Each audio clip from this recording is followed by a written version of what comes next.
1925 ମସିହା ବିଜୟା ଦଶମୀ ଦିନ ଆରମ୍ଭ ହୋଇଥିବା ରାଷ୍ଟ୍ରୀୟ ସ୍ୱୟଂସେବକ ସଂଘ ତାର ସ୍ଥାପନାର 100 ବର୍ଷ ପୂର୍ତ୍ତି କରିଛି।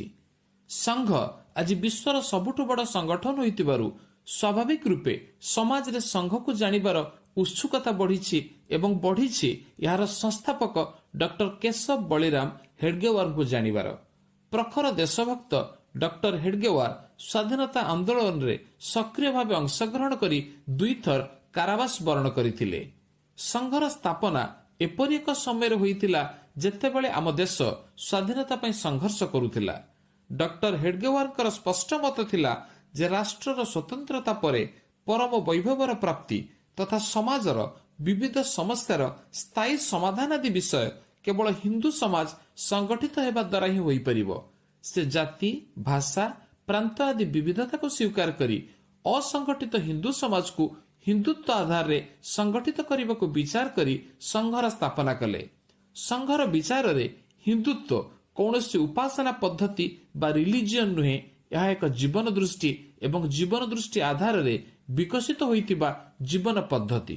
ବ୍ୟକ୍ତି ନିର୍ମାଣ ପାଇଁ ଚାଲୁଥିବା ନିତ୍ୟ ଶାଖାରେ ସ୍ୱୟଂସେବକ ଅତି ସାଧାରଣ କାର୍ଯ୍ୟକ୍ରମ, ଖେଳକୁଦ, ବ୍ୟାୟାମ, ଯୋଗାସନ ଆଦି ଦ୍ୱାରା ନିଜ ଭିତରେ ସାହସ, ଧୈର୍ଯ୍ୟ, ଶକ୍ତି, ରାଷ୍ଟ୍ରୀୟ ଚରିତ୍ର, ଅନୁଶାସନ, ଦେଶଭକ୍ତି, ସେବା ଆଦି ଗୁଣ ନିର୍ମାଣ କରିଥାଏ।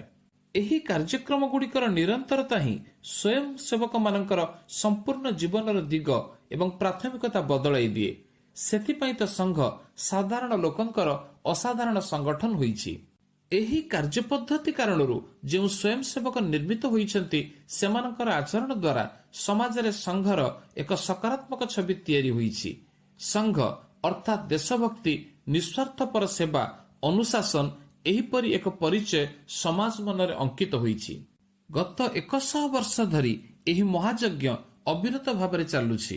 ସମ୍ପୂର୍ଣ୍ଣ ସମାଜକୁ ସଂଗଠିତ କରି ଦେଶରେ ଦେଖାଯାଉଥିବା ସମସ୍ୟା ଏବଂ ଆହ୍ୱାନ ଗୁଡ଼ିକର ସମାଧାନ କରିବା, ସମାଜରେ ସ୍ଥାୟୀ ପରିବର୍ତ୍ତନ ଆଣିବା ପାଇଁ ସମାଜରେ ଥିବା ବ୍ୟବସ୍ଥା ଗୁଡ଼ିକୁ ଯୁଗାନୁକୂଳ କରିବା ହେଉଛି ସଂଘ କାର୍ଯ୍ୟର ଆଗାମୀ ସୋପାନ।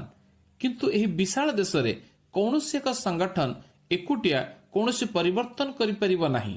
ଏଣୁ ସମସ୍ତ ମତଭେଦକୁ ଭୁଲି ଏକତ୍ର ଆସି କାର୍ଯ୍ୟ କରିବାକୁ ସଂଘ ଆହ୍ୱାନ ଦେଇଥାଏ। ଏଥିପାଇଁ ସଜ୍ଜନ ଶକ୍ତିର ସକ୍ରିୟତା ଏବଂ ସହଯୋଗ ଏକାନ୍ତ ଆବଶ୍ୟକ। ନିଜ ପବିତ୍ର ମାତୃଭୂମିକୁ ଭାରତକୁ ପୁଣି ଥରେ ବିଶ୍ୱଗୁରୁ ପଦବୀରେ ଅଧିଷ୍ଠିତ କରାଇବାର ଲକ୍ଷ୍ୟ ନେଇ ପୁରୁଷାର୍ଥ କରିବାର ଆହ୍ୱାନ ହିଁ ଆଜି ସଂଘର ବାର୍ତ୍ତା।